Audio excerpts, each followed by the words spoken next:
ఇవాళ నేను విశాఖపట్నం గుమ్మాది నుంచి టువర్డ్స్ లోపలికి వస్తే ఒక చిన్న రేకుల షెడ్లో ఒక వ్యక్తి నివసిస్తున్నారు.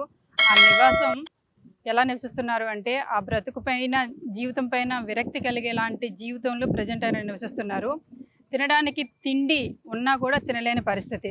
కోర్స్ తినడానికి తిండి కూడా లేదనుకోండి, నడవడానికి కాళ్ళున్నా కూడా నడవడానికి సహకరించలేని కాళ్ళున్నాయి. కాళ్ళు తీసి ఒక అడుగు ముందుకు వేద్దామంటే కాళ్ళంబడి పురుగులు పడుతూ ఉన్నాయన్నమాట. అసలు తనకంటూ పేరెంట్స్ ఎవరు లేరు. తన దుర్భరమైన జీవితాన్ని చూసి తన భార్య కూడా తనను విడిచిపెట్టి వెళ్ళిపోయింది. పోనీ ఏదో కాయో కష్టం చేసుకొని బ్రతుకుదాం అనుకుంటే అక్కడ వాచ్లు కనబడుతున్నాయి కదా, ఆ వాచ్ రిపేరింగ్ పని తప్ప ఆయనకి మరో వృత్తి కూడా తెలియదు అనమాట.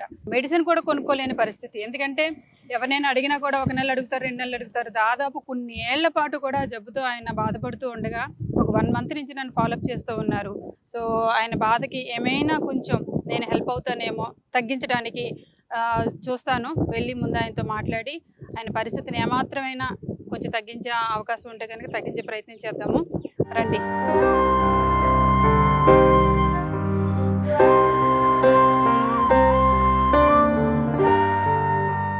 నమస్తే అండి, మీ పేరు? భాస్కర్ అండి. భాస్కర్రావు గారు, ఏంటి 2 కాళ్ళకి ఏమైంది? షుగర్ వచ్చడం వల్ల 2 కాళ్ళు కన్నాలు పడిపోయండి.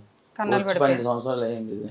కన్నాలు పడిపోతే మీరు కట్లు కట్టుకుని ఇలా ఇంట్లో ఉంటే మరి లేదు, నేను 4 ఆపరేషన్లు అయ్యాయండి నాకు కేజీహెచ్లోని. ఏం ఆపరేషన్లు అయ్యాయి? ఈ ప్లాస్టిక్ సర్జరీ చేయడానికి వేర్కోజ్ వెయిన్స్వి 2 అయ్యాయి.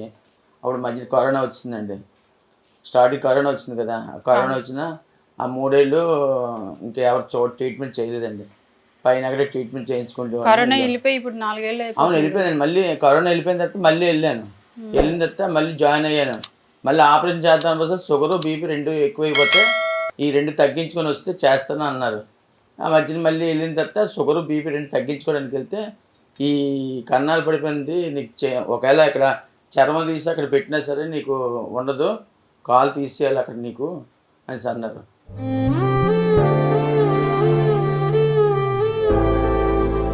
ఇక్కడ విజయనగరం సారిపల్లి అని విలేజ్ ఉంది.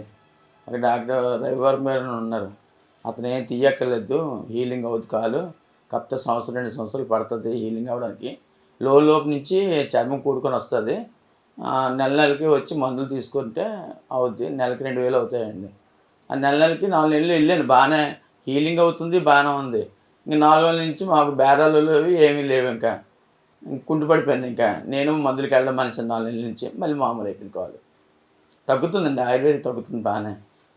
2 కాళ్ళు హీలింగ్ అయింది. ఈ కాలు అయితే మొన్న 4 పురుగు పట్టేసిందండి బాగా. ఆ పురుగు పెట్టేసి కరెంటు షాక్ కొట్టేయండి, పని చేయడానికి అవ్వలేదు. ఇంకా నరకం చూపించేస్తుంది. ఒకవేళ తినడానికి యోగం లేదు మాకు. ఇంకా సూసైడ్ చేసుకుందాం, చచ్చిపోదాం. ఇంకా ఈ బాధ భరించలేకపోతున్నాం. మందులు మింగడం కాదు, ఈ పురుగులు కొరికేస్తుంటే ఉండలేకపోతున్నాను అనమాట. ఇవతల పనే చేస్తున్నా, ఇవతల నేను ఈ కాలనే చూసుకుంటానా.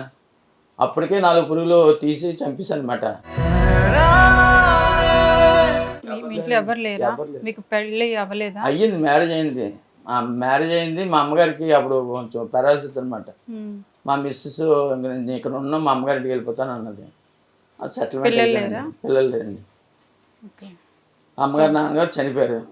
ఇప్పుడు నాకు ఫోన్లు చేయడానికి గల రీజన్ దేనికి? రీజన్ అంటే నాకు మందులు కొనడానికి కూడా డబ్బులు లేవండి మేడం నాకు. ఇంక లాస్ట్ స్టేజ్. ఇంకా అడిగి అందరిని అడిగి ఇంకా నాకు సిగ్గు అనిపించేస్తుంది. అడిగిన వాళ్ళని ఏంటి 100 ఇవ్వండి, 200 ఇవ్వండి, బ్యాండేజ్ కొనుక్కుంటున్నాను, అవి లేవు, డబ్బులు లేవంటే వాళ్ళు ఒకసారి 2 సార్లు అంటే చేయగలరు కానీ ప్రతిసారి చేయలేరు కదా.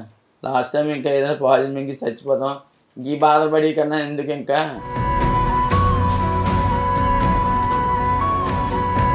ఈ 2 కాళ్ళకి రోజుకి 200 పెట్టుబడి అండి. మస్టర్ స్టోర్గా ఉండాలి. ఇప్పుడు కడతాను అనుకోండి, తడిచిపోతాయి కాళ్ళు, కొట్టుకెళ్ళలేను. మరి తడిగా ఉంటే కొట్టుకెళ్ళలేను, స్మెల్ కూడా వస్తుంది, ఇంకా ఉండలేను. ఆ బ్యాండేజ్ మటు కంపల్సరీ వెళ్తే ఒక రోజు కాస్తుంది. ఇప్పుడు మధ్యాహ్నం డ్రెస్సింగ్ చేసుకొని వెళ్ళిపోతాను షాప్కి వెళ్తే, అది కూడా ఒక 1 లీటర్ పెట్రోల్ వేస్తే కొట్టు వరకు వెళ్ళిపోతుంది. వెళ్ళి వచ్చిన తర్వాత ఏ మందులకైనా వస్తాయి కదా షాప్కి వెళ్తాయని చెప్పి వెళ్తున్నాను. ఈ కాలేజీలు సెలవులు ఇచ్చారండి, ఎగ్జామ్స్ అయిపోయాయి కదా పిల్లలకి, సెలవులు ఇచ్చారు. మాకు వర్క్ కూడా ఏమీ లేదు.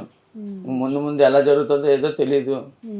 ఇంక చుట్టుపక్కల ఇదే ప్రాబ్లమ్స్ అండి. ఇంకా రాజకీయ నాయకుల దగ్గర కూడా వెళ్ళి అడిగాను, ఏంటి కొంచెం ఆపరేషన్ చేయించడానికన్నా కొంచెం మీరు ఏదైనా చేయండి అంటే, మేము పేరుకే కానీ రాజకీయ నాయకులు మేము అలాంటి మేము చేయలేమని అనేసారు. అంతే. ఈరోజు ఇప్పుడు ఏం తిన్నారా? భోజనం ఏం తినలేదండి, ఏం లేదు. పొద్దుట్లే ఏం తిన్నారు? షుగర్ ఎక్కువైపోయింది. నిన్న 500 మెంతులు నానబెట్టుకుని అయ్యే నవ్వుతున్నానండి. అది ప్రొద్దుటి నుంచి ఇన్సులిన్ కూడా అయిపోయింది మేడం. అదిగో ఇన్సులిన్ కూడా అక్కడే ఉంది. ఇన్సులిన్ వేసుకోవాలి. ప్రొద్దుటి నుంచి ఏం తినలేదు మేడం. మరి వండుకోవడం అంటే ఇంకా వండుకుందాం 12 గంటలు చేసి కొంచెం బియ్యం, పిడికిడి బియ్యం కొంచెం వేసుకుంటున్నాను. సరే, ఇప్పుడు నా తరపున మీకు ఏ సాయం కావాలి? ఏదో మందులు కొనుక్కోవడానికి అయినా వచ్చి కొంచెం సాయం చేస్తే చాలు. మందుల కోసం ఎంత అవుతుంది? మందు కోసం అతని దగ్గర ఒక 5,000 6,000 అవుతాయి మేడం మందులకి. ఓ 2 నెలలు తెచ్చుకుంటాను. 2 నెలలకి 6,000 అవుతాయి. పైన బ్యాండేజీలకు ఒక 2,000 అవుతాయి. కొనుక్కుంటూ 2 నెలలు గెటెన్ అవుతాను. అలాగా గెటెన్ అవుతే వాచ్ షాప్లో కూడా ఏమైనా వస్తాయి కదా, వెళ్తాను, ఆ వర్క్ చేసుకోవచ్చు. ఏదో మీ దయ వల్ల ఆ 2 నెలలు కొంచెం గెటెన్ అవుతే నాకు కొడిదారు కూడా గెయిన్ అవుతాను కొంచెం. నువ్వు 2 మంత్స్కి 6,000 ఎట్లా అడిగేవారు కదా,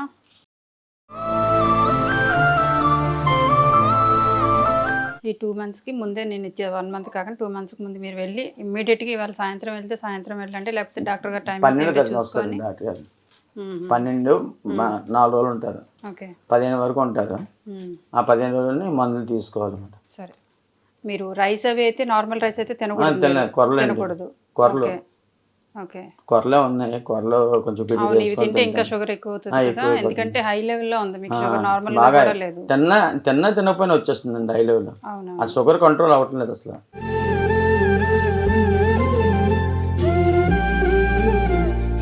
వాడండి. ఈ 2 నెలలు కాక ఇంకో 2 నెలలు నేను మీకు, ఓకే మ్యామ్, అదే 2,000 కాదు, ఈ 2 నెలలు 3,000 చెప్పిన నేను మీకు ట్రీట్మెంట్కి డబ్బులు ఇస్తాను. వెళ్ళి ముందు అర్జెంటుగా ట్రీట్మెంట్ చేసుకుంటాను. మీ హెల్త్ తొందరగా రికవర్ చేసుకోండి, ఆరోగ్యంగా ఉండండి, తొందరగా కోలుకోండి. వెళ్ళొస్తాను.